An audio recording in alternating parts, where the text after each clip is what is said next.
ಆಂಜನಪ್ಪ ವಿಶ್ವಾಸ. ಚಿಕ್ಕಬಳ್ಳಾಪುರ ನೂತನ ಚಿಕ್ಕಬಳ್ಳಾಪುರ ಹಾಲು ಒಕ್ಕೂಟಕ್ಕೆ ಫೆಬ್ರವರಿ 1ರಂದು ನಡೆಯುತ್ತಿರುವ 13 ಮಂದಿ ನಿರ್ದೇಶಕರ ಆಯ್ಕೆ ಸಂಬಂಧ ನಡೆಯುತ್ತಿರುವ ಪ್ರಥಮ ಚುನಾವಣೆಯಲ್ಲಿ ಕಾಂಗ್ರೆಸ್ ಪಕ್ಷ ಬೆಂಬಲಿತ ಅಭ್ಯರ್ಥಿಗಳು ವಿಜಯದ ನಗೆ ಬೀರಿ ಅಧಿಕಾರದ ಗದ್ದುಗೆ ಏರೋದು ಖಚಿತ ಅಂತ ಮುಖಂಡ ಪುಟ್ಟು ಆಂಜನಪ್ಪ ವಿಶ್ವಾಸ ವ್ಯಕ್ತಪಡಿಸಿದರು. ಚಿಕ್ಕಬಳ್ಳಾಪುರದಲ್ಲಿ ಮಾಧ್ಯಮದವರೊಂದಿಗೆ ಮಾತನಾಡಿದ ಅವರು, ಜಿಲ್ಲೆಯಲ್ಲಿ ಚೀಮೂಲ್ ಚುನಾವಣೆ ಗರಿಗೆದರಿದ್ದು ಕಾಂಗ್ರೆಸ್ ಪಕ್ಷವು ಜಿಲ್ಲಾ ಉಸ್ತುವಾರಿ ಸಚಿವರ ಆದೇಶದಂತೆ ಅಧಿಕಾರ ಹಿಡಿಯಲು ಸಿದ್ಧತೆ ಮಾಡಿಕೊಂಡಿದೆ ಎಂದರು. ಅದರಂತೆ ಶಿಡ್ಲಘಟ್ಟ ವಿಧಾನಸಭಾ ಕ್ಷೇತ್ರದಲ್ಲಿ 2 ಸ್ಥಾನಗಳಿದ್ದು, ಜಂಗಮಕೋಟೆ ಕ್ಷೇತ್ರದಿಂದ ಶ್ರೀನಿವಾಸ ರಾಮಯ್ಯ ಅಧಿಕೃತ ಅಭ್ಯರ್ಥಿಯಾಗಿದ್ದು, ರವಿಕುಮಾರ್ ಅರ್ಜಿ ಸಲ್ಲಿಸಿದ್ದು ಶನಿವಾರ ವರಿಷ್ಠರ ಮಾತಿಗೆ ಒಪ್ಪಿ ತಮ್ಮ ಉಮೇದುವಾರಿಕೆಯನ್ನು ವಾಪಸ್ ಪಡೆದಿದ್ದಾರೆ ಎಂದರು. ಶಿಡ್ಲಘಟ್ಟ ಕ್ಷೇತ್ರದಲ್ಲಿ ಕೂಡ ಚೊಕ್ಕೇಗೌಡ, ಪ್ರದೀಪ್ ಕುಮಾರ್ ಮತ್ತು ವೆಂಕಟರೆಡ್ಡಿ ಅವರು ತಮ್ಮ ನಾಮಪತ್ರಗಳನ್ನು ಸಲ್ಲಿಸಿದ್ರು. ಈ ಪೈಕಿ ಚೊಕ್ಕೇಗೌಡ ಅವರೇ ಕಾಂಗ್ರೆಸ್ ಪಕ್ಷದ ಅಧಿಕೃತ ಅಭ್ಯರ್ಥಿಯಾಗಿದ್ದಾರೆ ಅಂತ ವರಿಷ್ಠರು ತಿಳಿಸಿದ ಹಿನ್ನೆಲೆಯಲ್ಲಿ ನಮ್ಮ ಪಕ್ಷದವರೇ ಆದ ಪ್ರದೀಪ್ ಕುಮಾರ್ ಅವರು ಮತ್ತು ವೆಂಕಟರೆಡ್ಡಿ ಅವರು ತಮ್ಮ ನಾಮಪತ್ರಗಳನ್ನು ವಾಪಸ್ ಪಡೆದಿದ್ದಾರೆ. ಇನ್ನು ಚೇಳೂರು ಚಿಲಕನೆರಪು ಹೋಬಳಿ ಕ್ಷೇತ್ರದಿಂದ ಶೇಖರ್ ಅಧಿಕೃತ ಅಭ್ಯರ್ಥಿಯಾಗಿ ಕಣದಲ್ಲಿದ್ದಾರೆ. ಬಾಗೇಪಲ್ಲಿಯಿಂದ ಮಂಜುನಾಥ ರೆಡ್ಡಿ ಕಣದಲ್ಲಿ ಉಳಿದಿದ್ದು, ಕೃಷ್ಣಪ್ಪ ನಾಮಪತ್ರ ಸಲ್ಲಿಸಿದ್ದು ವಾಪಸ್ ಪಡೆದು ಶುಭ ಕೋರಿದ್ದಾರೆ. ಗುಡಿಬಂಡೆ ಕ್ಷೇತ್ರದಿಂದ ಆದಿನಾರಾಯಣ ರೆಡ್ಡಿ ಏಕೈಕ ಅಭ್ಯರ್ಥಿಯಾಗಿದ್ದಾರೆ. ಚಿಂತಾಮಣಿಯಿಂದ ವೈಬಿ ಅಶ್ವಥ್ ನಾರಾಯಣ ಇವರೆಲ್ಲರಿಗೂ ಒಳಿತಾಗಲಿದೆ. ಪಕ್ಷವು ಆ ನಿಟ್ಟಿನಲ್ಲಿ ಸಕಲ ಸಿದ್ಧತೆಗಳನ್ನು ಮಾಡಿಕೊಂಡಿದೆ ಅಂತ ಹೇಳಿದರು. ಪಕ್ಷದ ಅಭ್ಯರ್ಥಿಗಳನ್ನು ಗೆಲ್ಲಿಸುವ ನಿಟ್ಟಿನಲ್ಲಿ ಶಶಿಧರ್ ಮುನಿಯಪ್ಪ, ಅನಿಲ್ ಕುಮಾರ್, ಗುಡಿಯಪ್ಪ, ತೋಪಡ ನಾಗರಾಜ್, ನಿರಂಜನ್, ಚಂದ್ರೇಗೌಡ, ಮುರಳಿ, ವೆಂಕಟೇಶಪ್ಪ, ರವಿಕುಮಾರ್ ಹಿರೇಬಲ್ಲ, ವೆಂಕಟಪುರ, ನಾರಾಯಣಸ್ವಾಮಿ, ಬಸವರಾಜ್, ತಲಕಾಯಲಬೆಟ್ಟ, ಅಶ್ವಥ್ ನಾರಾಯಣ ರೆಡ್ಡಿ ಹೀಗೆ ಎಲ್ಲರೂ ಸೇರಿ ಒಗ್ಗಟ್ಟಿನಿಂದ ಕೆಲಸ ಮಾಡ್ತೇವೆ ಎಂದರು. ಚೀಮೂಲ್ ಚುನಾವಣೆ ಸಾಕಷ್ಟು ಈಗ ಗರಿಗೆದರಿ ಒಂದು ಅಂತಿಮ ಹಂತ ತಲುಪಿರುವಂತದ್ದು. ಕಾಂಗ್ರೆಸ್ ಪಕ್ಷದ ವತಿಯಿಂದ ಶಿಡ್ಲಘಟ್ಟ ಕ್ಷೇತ್ರದಿಂದ 2 ಅಭ್ಯರ್ಥಿಗಳು, ಅದರಲ್ಲಿ ಒಂದು ಜಂಗಮಕೋಟೆ ಕ್ಷೇತ್ರ ಶ್ರೀನಿವಾಸ ರಾಮಯ್ಯನವರು, ಅದಕ್ಕೆ ನಮ್ಮ ಪಕ್ಷದಿಂದ ರವಿಕುಮಾರ್ ಅಂತೇಳಿ ನಮ್ಮ ಮುಖಂಡೊಬ್ರು ಆಕಾಂಕ್ಷಿಗಾಗಿ ಅರ್ಜಿನ ಸಲ್ಲಿಸಿದ್ರು. ಅವರು ಸಹ ಇವತ್ತು ಒಮ್ಮತ ಸಹ ತನ್ನ ಸಹಮತನ ತೋರಿ ವಾಲಂಟಿಯರ್ ಬಂದು ಇವತ್ತು ನಮ್ಮೆಲ್ಲ ಮುಖಂಡರ ಸಮ್ಮುಖದಲ್ಲಿ ವಾಪಸ್ ತಗೊಂಡಿರುವಂಥದ್ದು ನಾಮಪತ್ರ. ಈಗ ಚುನಾವಣಾ ಕಣದಲ್ಲಿ ಕಾಂಗ್ರೆಸ್ ಪಕ್ಷದಿಂದ ಶ್ರೀನಿವಾಸ ರಾಮಯ್ಯನವರು ಏಕೈಕ ಅಭ್ಯರ್ಥಿಯಾಗಿ ಹೊರಹೊಮ್ಮಿರ್ತಾರೆ. ಜೊತೆಗೆ ಈಗ ಶಿಡ್ಲಘಟ್ಟ ಕ್ಷೇತ್ರದಿಂದ ಚೊಕ್ಕೇಗೌಡರು ಅಂತೇಳಿ ಅಭ್ಯರ್ಥಿಗಳಾಗಿ ಕಣದಲ್ಲಿರುವಂಥದ್ದು. ನಮ್ಮ ಪ್ರದೀಪ್ ಕುಮಾರ್ ಅಂತೇಳಿ ಮತ್ತೆ ವೆಂಕಟರೆಡ್ಡಿ ಅಂತೇಳಿ ಇವರು ನಮ್ಮ ಮುಖಂಡರ ಅರ್ಜಿನ ಹೆಚ್ಚುವರಿಯಾಗಿ ಹಾಕೊಂಡಿದ್ರು. ಅವರು ಸಹ ಇವತ್ತು ವಾಪಸ್ ಸಿಗುವಂಥದ್ದಾಗಿ ವಾಪಸ್ ತಗೊಂಡಿರ್ತಾರೆ. ಈಗ ಚೊಕ್ಕೇಗೌಡರು ನಮ್ಮ ಕಡೆಯಿಂದ ಒಮ್ಮತದ ಅಭ್ಯರ್ಥಿ ಸ್ಪರ್ಧೆ ಉಳ್ಕೊಂಡಿರುವಂಥದ್ದು. ನಮಗೆ ಚೇಳೂರು ಕ್ಷೇತ್ರದಿಂದ ನಮ್ಮ ಚಿಲಕನೆರಪು ಭಾಗದ ಮುಖಂಡರು ನಮ್ಮ ಶೇಖರ್ ಅವರು ಅಭ್ಯರ್ಥಿಯಾಗಿ ಕಣದಲ್ಲಿರುವಂಥದ್ದು.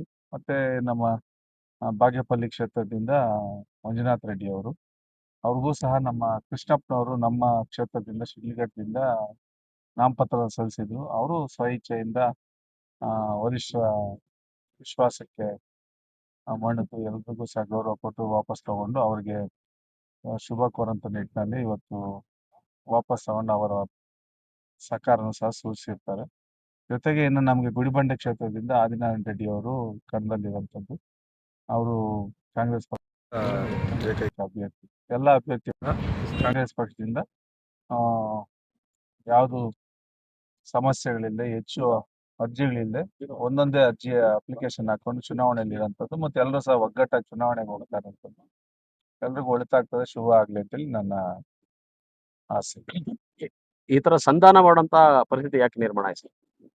ಇದು ನೋಡಿ, ಈಗ ಕೆಲವು ಎಲ್ಲರಲ್ಲೂ ಸಹ ರಾಜಕೀಯದ ಒಂದು ಅಧಿಕಾರನ ಪಡ್ಕೊಬೇಕು, ಜನಸೇವೆ ಮಾಡ್ಬೇಕು ಅಂತೇಳಿ ಒಂದು ಆಸೆ ಆಕಾಂಕ್ಷೆಗಳು ಇದ್ದೇ ಇರ್ತದೆ. ಆ ನಿಟ್ಟಿನಲ್ಲಿ ಒಂದು ಅವಕಾಶ ನಮಗೂ ಮಾಡ್ಕೊಡಿ ಅಂತೇಳಿ ಹೆಚ್ಚಿನ ಪ್ರಯತ್ನಗಳು ಲೀಡರ್ಸ್ ಹತ್ರ ಮನವಿ ಮಾಡ್ಕೊಳ್ಳೋಂಥದ್ದು, ಮುಖಂಡರ ಹತ್ರ ಮನವಿ ಮಾಡೋಂಥದ್ದು ಆಗ್ತಾ ಇತ್ತು. ಆ ನಿಟ್ಟಿನಲ್ಲಿ ಇವೆಲ್ಲನೂ ಸಹ ರಾಜಕೀಯದಲ್ಲಿ ಭಾಗವಾಗಿ ಮುಂದುವರಿತಾನೆ ಇರ್ತದೆ. ಅದು